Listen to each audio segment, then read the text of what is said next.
everyone, so today I'm going to just show you, just a little bit how we train, especially in boxing. And mostly, pag may heavy bag, maganda meron kayong dalang wraps, may dalang kayong training gloves. And madalas, una natin matutunan dapat matuto yung mag-care for your hands and for your wraps. Siyempre kung magka-training ka ng sana you guys do it, do it well. You don't want yourself to get injured. So yun. So first, pag bumili kayo ng hand wraps, makuha nyo na siya na naka-wrap. Pero what I do, and what I've learned is, siyempre pag ginamit nyo na ng first time, diba?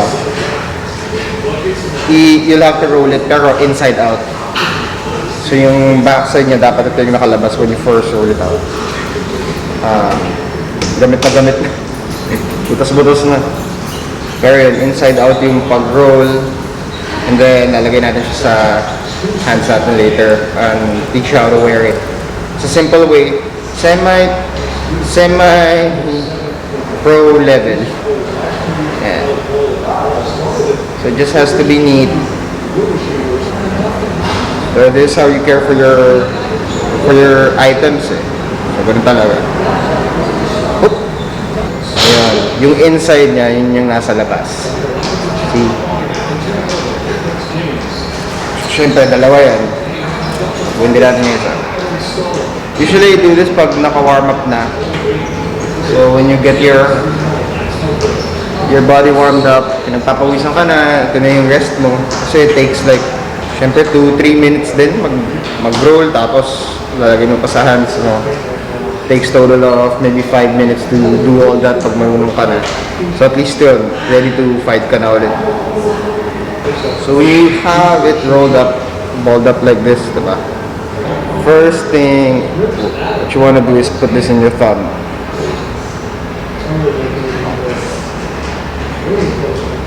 So, and then over sa wrist muna. Over the wrist and then sa knuckles.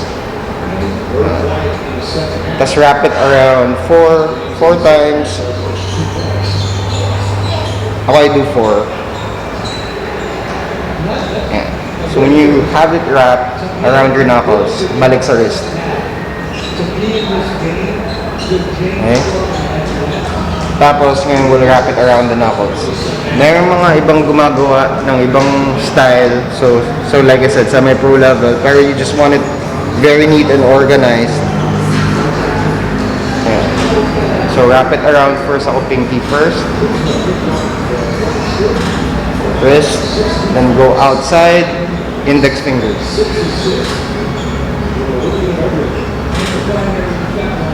Yeah. Around the wrist and then ring finger. Okay. So lahat ng tayo meron sa fingers. Go back around. Then knuckles ulit, isa.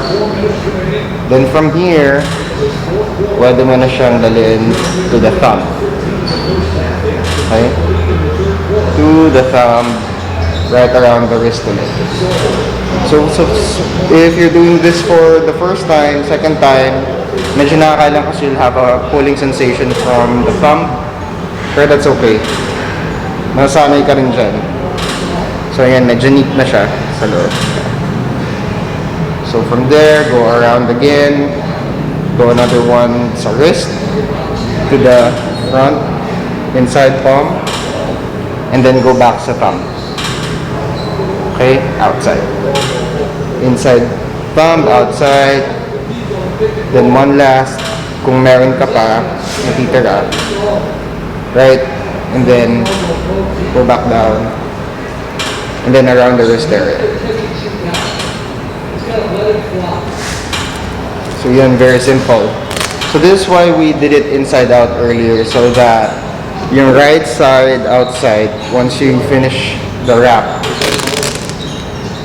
it will be properly placed outside. Because usually kapag pabaliktad, may isa pang way na ganito rin yung kalalabasan, pero not sure how they do that.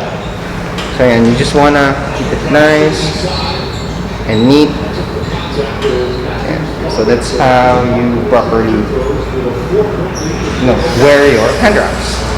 So now that you have your hand wraps, you really want to do this to protect yourselves from, punching a heavy bag like this one. So kung medyo sturdy, medyo heavy na talaga yung bag na to, you don't want to bend your wrist and injure yourself.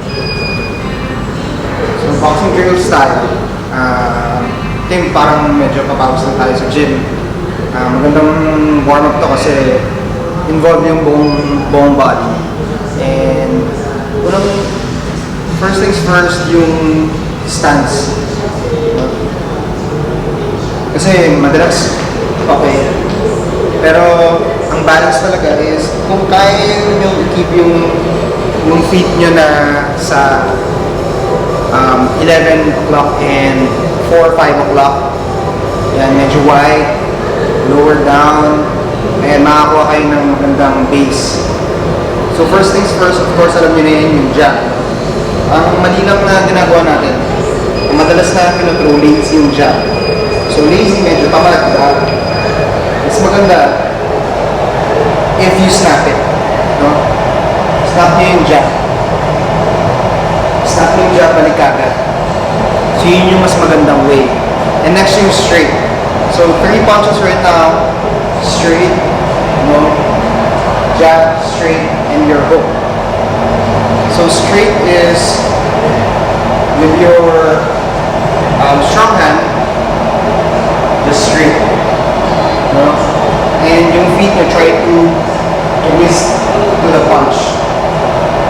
And hindi nyo nakikita yung pa, pero umangat. So medyo umangat siya. So when you throw the jab, balik agad, and then straight. So back to basics lang muna tayo. Lalo na if you're not, doing it, if you're just doing it for leisure, ganun, parang papawis lang talaga. Pero at least maganda yung form. So maganda, straight lang. Go back to basics. Ako, madalas kong ginagawa, before I do anything, talagang back to basics lang. Just go get the form. Go get the form done. And then the third punch is the hook. Your lead hand, hook. No? So, mag-twist din yung body to the hook. So, making you square up siya. No, not easy. Pero squared up. Use your shoulders and then twist as you're going along with the punch. But keep it tight. No? Pag tinro mo, go back to the base form. So when you do it, go back to the form. There. Hanggang sa makuha niya na. Jab, straight, hook. Jab, straight, hook. Jab, straight, hook. Jab, straight, hook. And the next naman is basic na weaving of the body. Again, we're doing this for you to be able to warm up, pre your workout. Magandang workout yung shadow boxing because it's fun. And hindi siya yung usual na warm up lang. So, basic weave is again 11 and 4 or 5 o'clock. Weave. Imagine nyo may line dito or may tali. No, may imaginary tali kayo na iniiwasan. So maganda to for mobilization of the hips, for leg training. It gets you all warmed up and wag nyo nang intense. No, just swing your body away from the hidden line. And you can just do this 10-12 times, rest. Again, this is for warm-up. And then now you can incorporate your jabs. Your punches. Again, that's jab, straight, hook, leave, 1, 2. And then you can do it again. Hook, 1, 2, jab, straight, hook, leave, 1, 2. So pag na-warm up or doing heavy bag workouts, I always time myself. Siyempre hindi pwedeng parang bara-bara, walang timing, walang time out. I usually set it to 4 minutes and then 1 minute rest and then 3 minutes. And then this is how I record my progress. If I can do like 3 minute rounds on the heavy bag straight, yun ang baseline ko ngayon. Nag-start nga lang ako sa 1 and then naging 2 the next week, then naging 3 ngayon. Di pa ako makalagpas sa 3. Pag nag-4 and 5, at least alam ko na yung baseline ko. So, hopefully you do the same. Just use your timer. Very easy. Pero at least my goal. Again, that's only for you to be able to warm up. But again, those are some of the basic stuff. Maganda na do it properly. Nagpawisan kayo. Mas maganda do all things well. So, make it snappy. Remember the stance. Do it properly. And then just go back to the basics. Hanggang sa magulong na kayo and then pwede nyo nang gawin ng mabilis. So, that's it. See you in the next video.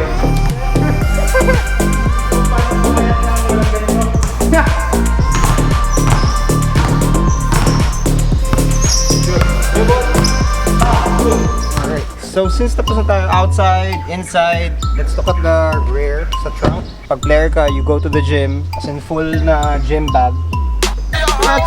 At least 4